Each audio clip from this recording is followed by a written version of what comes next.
There's been plenty of examples of third grade reading level leading to this is how jails and prisons are built in the future. It's called the prison. The chances are, if you're not at the reading level at that time in third grade, if you're not there mathematically, if you're not, then unfortunately what statistics are saying, your pathway to success will actually lead you probably to prison. And so for us, what could we do to interject at that third grade level? What could we then interject again at middle school, which is the sixth grade level, and again at the freshman level? So, you kind of see it in three, 6, 9. Yeah. Correct. So for us is how can we make a difference to come in and anyone who's behind help catch up?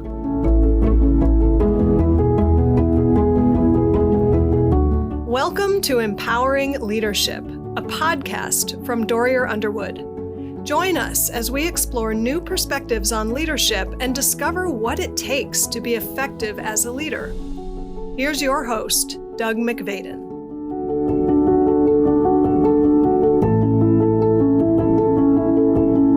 My guest today, who I'm very happy to welcome to the Empowering Leadership podcast, is Louis Negrón. And Luis, you're here representing the 100 Black Men of Atlanta. Right? You're the executive director and the chief operating officer. But before we get into describing your involvement there, just welcome and thank you for joining us today.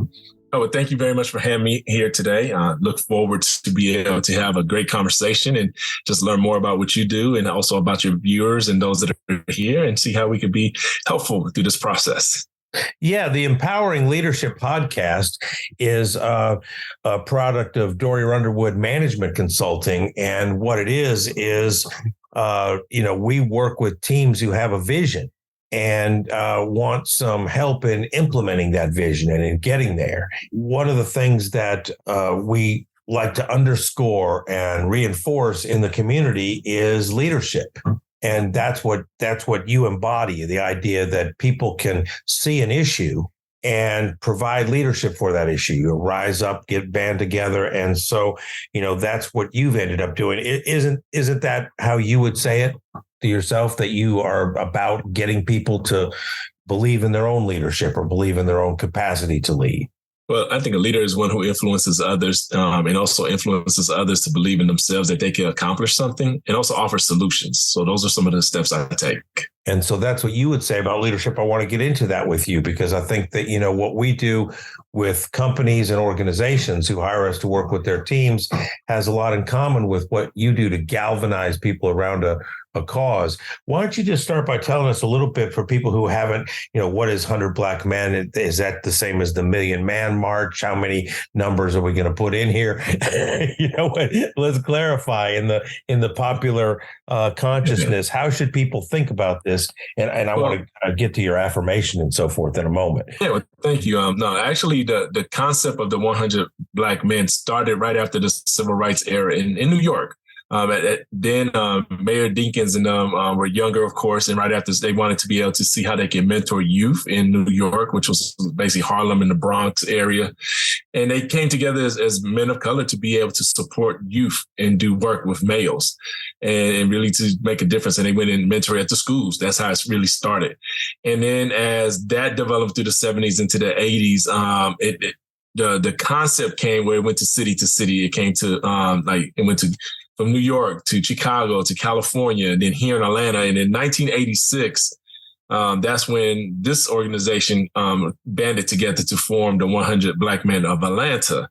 And it was basically like a who's who when you think about leadership of men at that time. We had then Mayor or past Mayor Maynard Jackson, of course, the Honorable Andrew Young, Hank Aaron. We've had just a list of men who came together and said, we want to make a difference in the schools and to the school system. What they did at that time, it was the Perry homes, which is located on the west side. If you've ever, for those of you that live in Atlanta, go to where the new West Side Park is.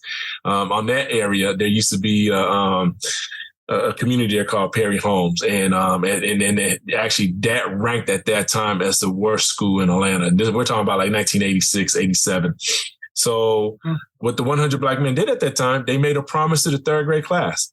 that if this third grade class was able to graduate on time, they would offer scholarships to support them through college and into their career. Wow. And that was the first promise that was made. And then what they did, they showed up to the school, they tutored, they worked with the young people, they worked in the community. And this is what they did. They partnered with juvenile court to ensure that, any young people that were in trouble, they would be able to, work with them to be able to correct their course. And that's what they did. They adopted the families there and really entrenched ourselves on the West Side in that 30318 area code. As we now know, Perry homes no longer exist, and the high schools that were there are no longer there. Best Academy is now there. Coretta Scott King is now there. We also work at Douglas High School. Frederick Douglass High School. That's the other school in that area code. But those are the schools that we adopted. Now, we work with all students from Atlanta Public Schools. But the biggest thing that we do is mentoring. We do robotics. We do after-school support with a Saturday school, which is like SAT. We do exposure to anything from music to mathematics to sciences, just to support. We still do offer scholarships to students that complete Project Success, and then we follow them through. And since then, we've expanded. Not only do we have the high school, so we start middle school through high school, 6 through 12. We then follow them into college. So we have collegiate chapters. So our collegiate chapters are at Morehouse, Spelman, Oglethorpe University, and Georgia State. Those are the 4 big chapters that we have. Of course, we have probably over 300 students at the collegiate level, both male and female. And it's male and female all the way through to this process that we work with and mentor. Once they graduate or they're about to graduate, we work with them to get internships during the summer. We do soft skills preparation to get them ready for life. We have an auxiliary program for young men that starts from probably about age 25 to 34. They can come and be part of what's called the E100. So that's the younger version of the 100. To be a member of the 100 Black men, you have to be 35 years older. So it's a way that young men are able to get in, start doing the community service, the mentoring, the programming that we do. And it also helps us have a pipeline for us. So our organization won't get shrunken. But we are the largest chapter of all the chapters. About 114 chapters around the country and in the world. We have Trinidad and Tobago. We have London, just to name a few that are outside of the continental U.S. But it's us at 250 members strong, then followed by New York, then Chicago, and then the Bay Area. So that's kind of a glimpse of what we do, who we are, how we show up here in the Metro Atlanta area. Well, great.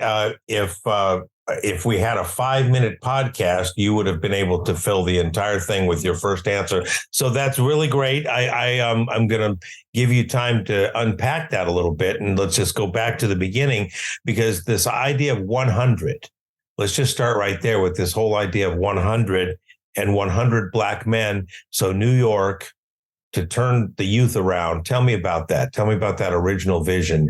And what about that number 100? Oh, yeah. But I think it was when they came, when it started back then, it was like, it would be great to have 100 Black men just together to make a difference. It sounded right, and it was just the right number. Of course, there's some chapters that have less than 100. There's some chapters that have 100, some that have more than 100. But it was just a way to be able to differentiate our organization from other organizations that were around at the time. We are a service organization. It's the idea that if you had, isn't it? I mean, you could tell me if this is right. It's my understanding. The idea is if we had 100 Black men who would stand up and say, we are about improving the quality of life by supporting the educational and economic opportunities for Black youth in our area. You're saying, isn't that the original vision? That if you had 100 Black men standing for that could be the turning point. That could be the key, to turning things around from going in one direction to maybe going in another direction. Right? And also, it was to give the vision of, if you think about the late 70s, you think about the 80s and just, the imagery that was portrayed either on TV or what movie did we go see? New Jack City. Okay. Yes. It was okay. That's what was happening around that time. Right. So, right. Yeah. So for us, a lot of the men who were part of our original organization were members who were, men who were either businessmen, entrepreneurs, successful athletes, or, in education, at that time in Atlanta, IBM and a lot of also, technology jobs that were happening. So there were a lot of men in the professional setting who said, we want to make a difference. What can we do to make a difference? And it was about service, about mentoring. So for them, that's why we have, if they see it, they'll be it. So if they see us, they will be somewhat like us. And that was very important. That's the model that we have. If they see it, they'll be it.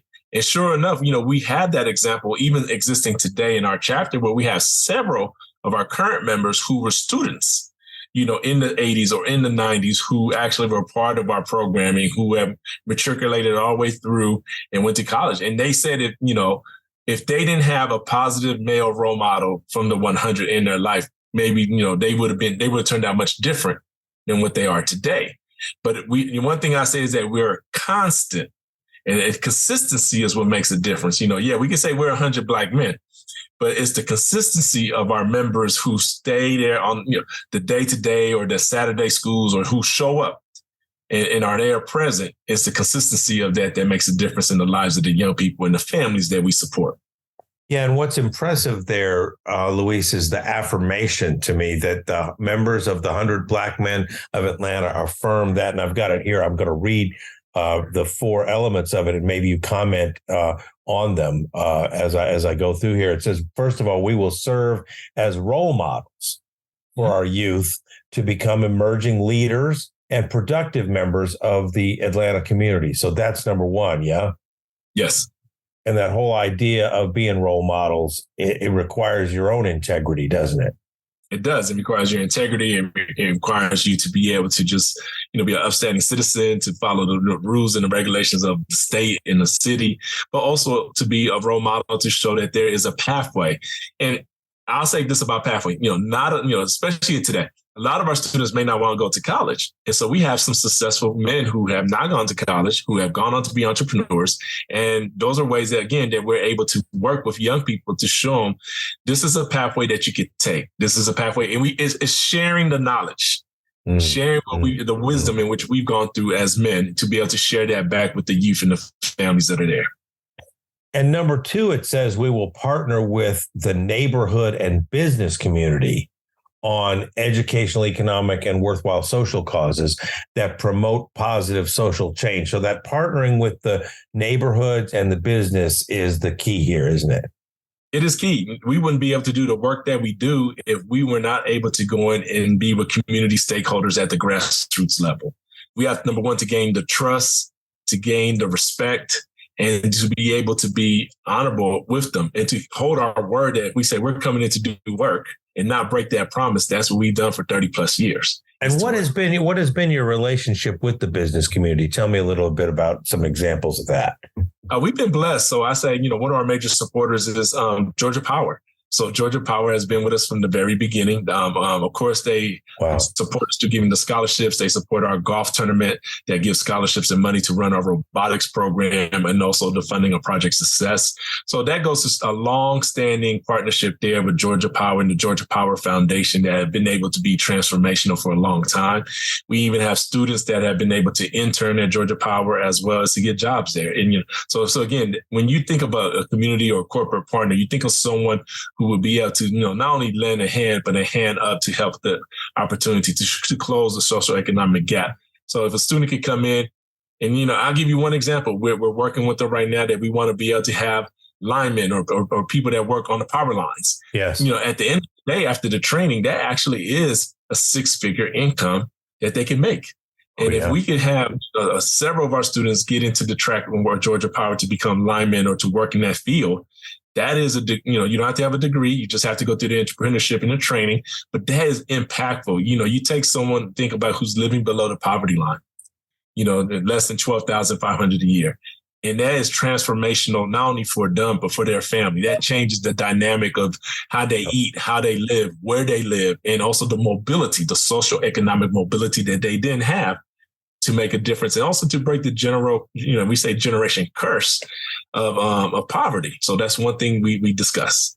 Yeah, the generational curse of poverty is a very interesting thing because it's a mindset more than anything, right? It's like what you see as possible for yourself. That's what, in our work with companies, Luis, we always come up against that same thing in a different context. In other words, the business people can't see doing business in any other way than they already have. And you say, well, what if you had to break up the team and have people report in a different way, or have, you'd have to just work in a different method than you ever have, and people can't picture it, they won't think of it, and so the whole idea that you could learn something without a college degree that would be a high income, that would be interesting to you, and you could learn it, is you don't, if you're in poverty, there's nothing in that category, and that bucket is empty. Things I like to do that would be cool, that I could actually learn to do and get a lot of money, and wouldn't have to have a special opportunity. It wouldn't have to be rich, or wouldn't have to be, go to Georgia Tech, right? You wouldn't. And yet that you're saying there is something in that bucket. There are a number of things in that bucket, yes. But the 100 black men have to show the youth that they're in that bucket, that there's something there, right? And you have to prove it too. I mean, that's what you're saying. The business community has to be able to prove it, that there is a pathway.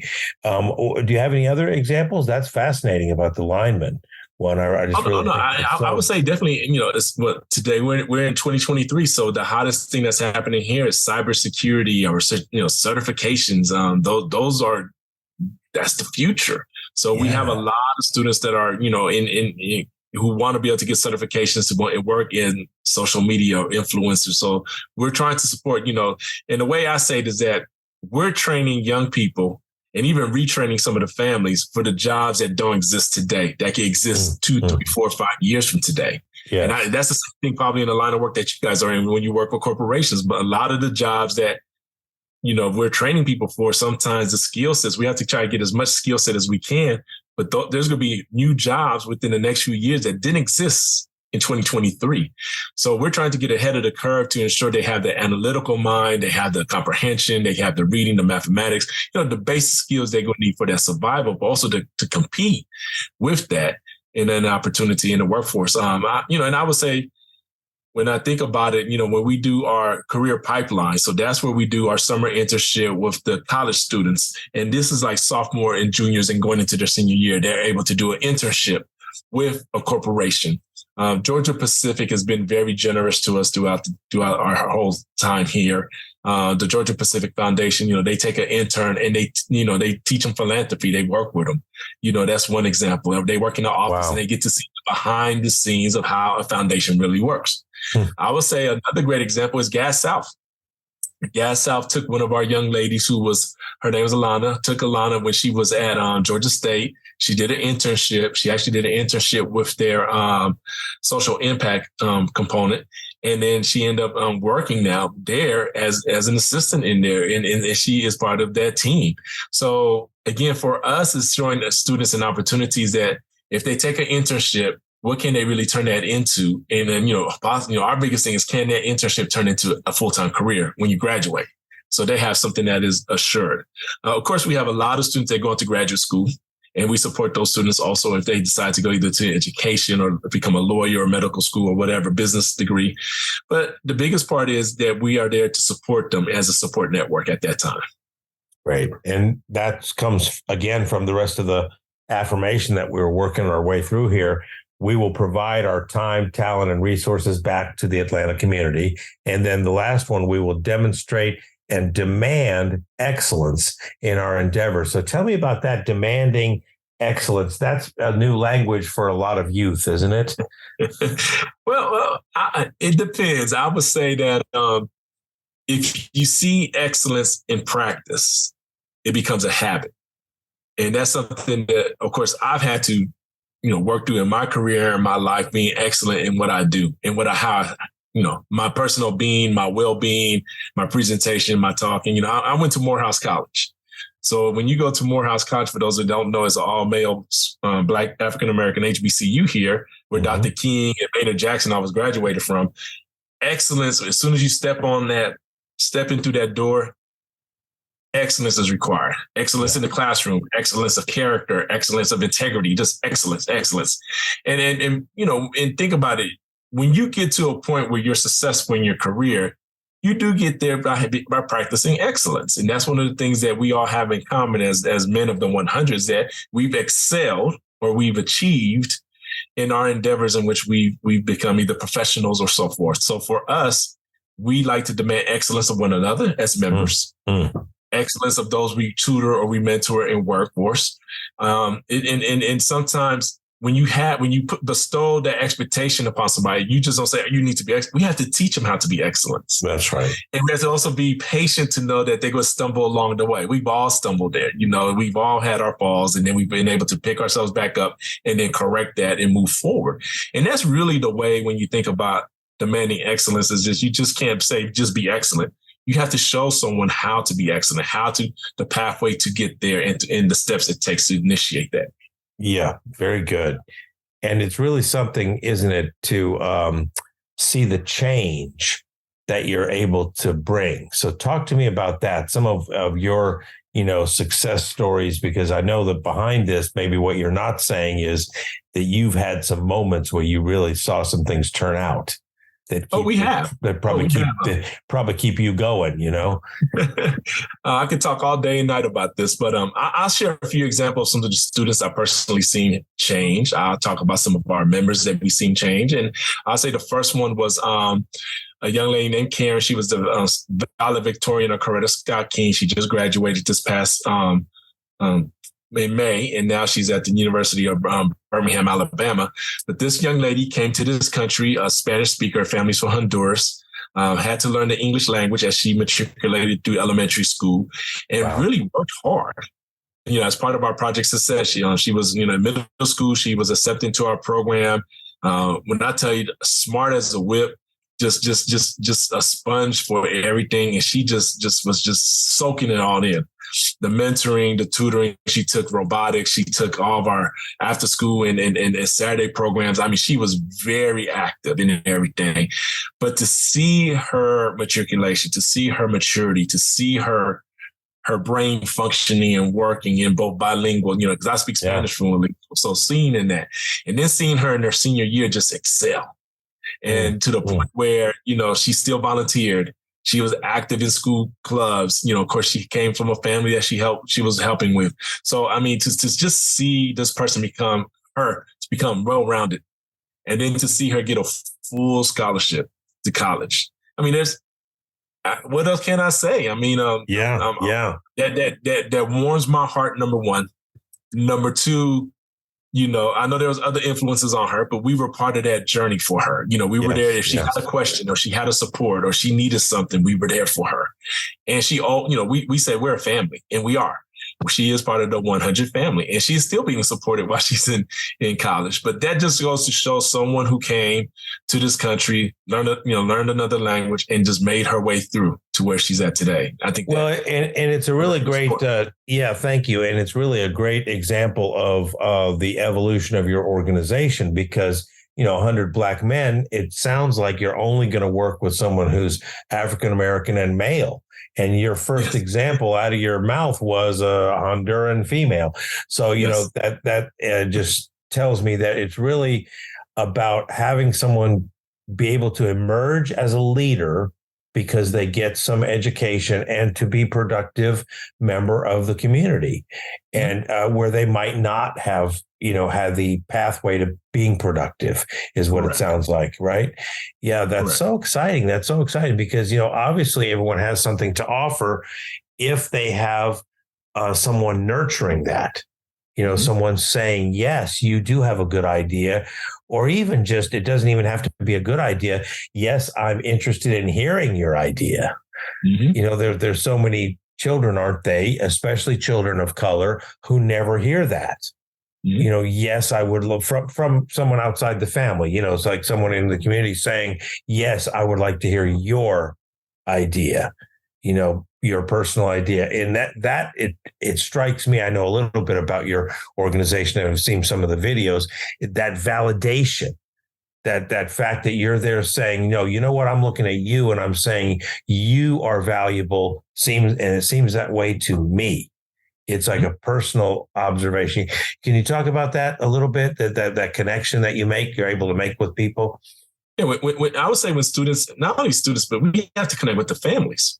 There's no way we could be successful with the students that we have if we're not also connecting and being supportive of the family. So I think for us, we call it the 2-generational approach. What good would it be if I'm just teaching the student all day or mentoring the student and the student goes home? Like, for instance, if we're doing financial literacy, the student has new information of how to do financial literacy and budgeting, but they go home and there's a disconnect. There's not a discussion going on. So that's where we come in and we work also with the parents. This is an example where we then start teaching the parents or the guardian or whoever the young person is living with financial literacy themselves. Yeah. And then there's a different conversation when you have the adults in the household and the young person in the household both simultaneously doing their financial literacy. And there's a whole new conversation going on. Budgeting, cash, paying bills, what does that look like? Bank accounts, credit scores, those are different conversations that are now happening. So when we look at it, we have to be able to be open to the family themselves, being able to, circle around this family and to work with them and support them. And that way it's a unit, because that's what gets us through those stages to success. It's so clear when you explain it, but it's not obvious to someone from the outside saying, what do you mean? You just help the kid. You just help the kid. Yes. He'll be fine. It's like, well, if the kid, if he needs the help, it's probably because, like you said, they're below that $12,500 a year poverty line. And so then, of course, they're not financially literate. There's no money to talk about. They don't have, right? You can't talk about managing money when you don't have any. And so that whole concept of being able to save and budget is not even in the vocabulary, right? It doesn't even come up. So how do you do that? I guess it's through the schools. That's your key partner. Is you right. you mentioned the thing about the third grade. Is that kind of your entry point, or what? Yeah, Atlanta Public Schools is a great partner with us. We love the school system and the work that we've done. We're very appreciative to them and honor them. The third, there's been plenty of examples of third grade reading level leading to this is how jails and prisons are built in the future. It's called the prison pipeline. So, the chances are, if you're not at the, reading level at that time in third grade, if you're not there mathematically, if you're not, then unfortunately what statistics are saying, or the analytics are saying, is that your pathway to success will actually lead you probably to prison. And so for us, what could we do to interject at that third grade level? What could we then interject again at middle school, which is the sixth grade level, and again at the freshman level? So, you kind of see it in 3, 6, 9. Yeah. Correct. And for us, it's a matter, and I would go a little bit beyond that, because then after they graduate at 13, which is really your freshman year, if you're there. So for us is, how can we make a difference to come in and not anyone who's behind help catch up? That's really what it comes. We have to do the basic assessments. Got it. Like and the thought is that's the decisive differences at those points. Yes. Like if you could do something at those points, you could really affect how society is. Mm-hmm. Correct. Yes. Wow. It's really great. And I understood, from your stories and also from looking at your organization prior to this, is that it's co-ed. It's definitely co-ed. So tell me about that evolution and a little bit about that. Well, when they adopted the third grade class, it was a co-ed class. It wasn't just an all male class. So we actually from the inception have been co-ed. We do have majority males, but we're seeing a shift, in that as the population in the area. So right now we're probably about, last I looked at the statistics this fall, we were at about 42% male, then the rest is female. Okay. But it's a shift. Some years it's a bit more, some years it's less. It just depends on the grades and the students in that population going forward. But and also when you think about racially, the area. So if you think of the West Side and the 30318 area code in the 80s, it was a predominantly African American area. As the 90s came in, especially the Olympics, you had a larger influx of Latinos, Hispanics coming in, and they were working the construction and doing the things for the Olympics. They stayed. And then as they had children, then you start to see the shift there.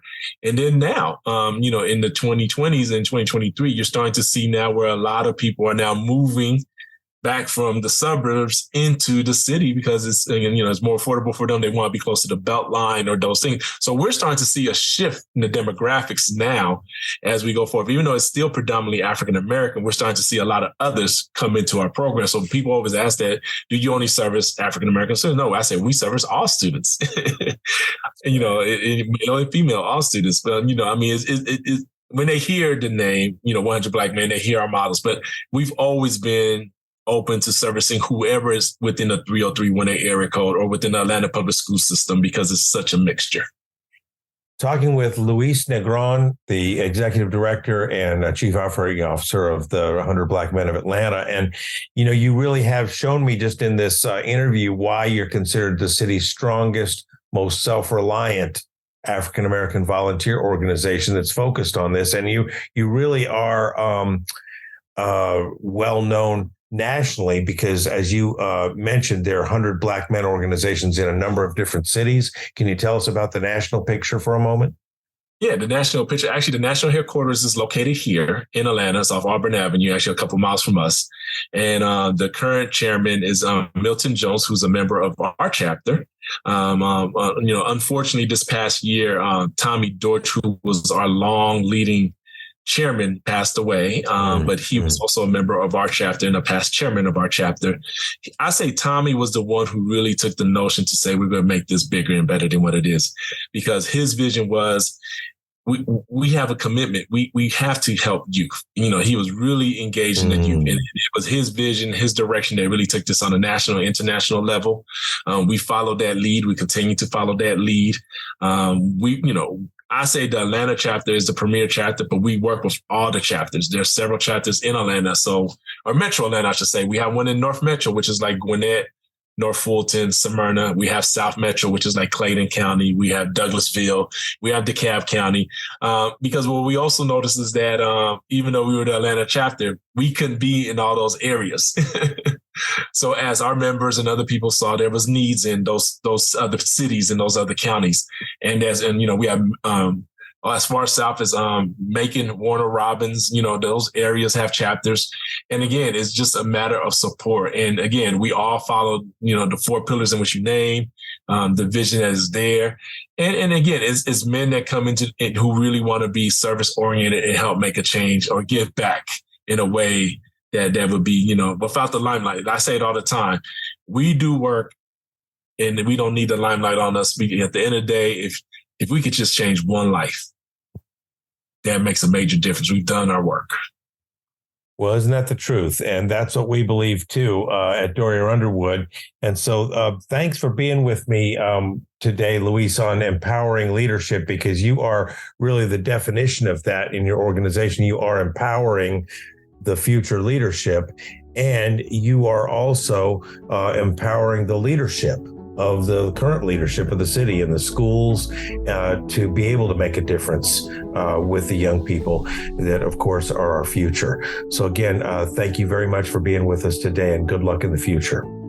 Thank you very much, and peace and blessings.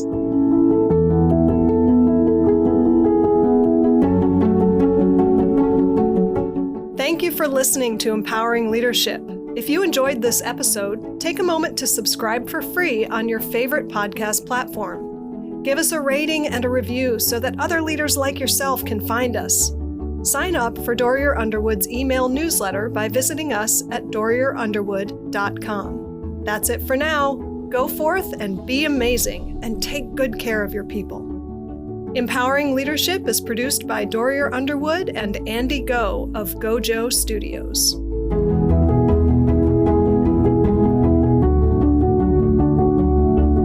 Dorrier Underwood serves visionary companies who are serious about realizing their dreams and who are unwilling to settle for incremental results. Our clients are looking for breakthrough results and a deeper sense of satisfaction and fulfillment. To learn more, visit us at dorrierunderwood.com.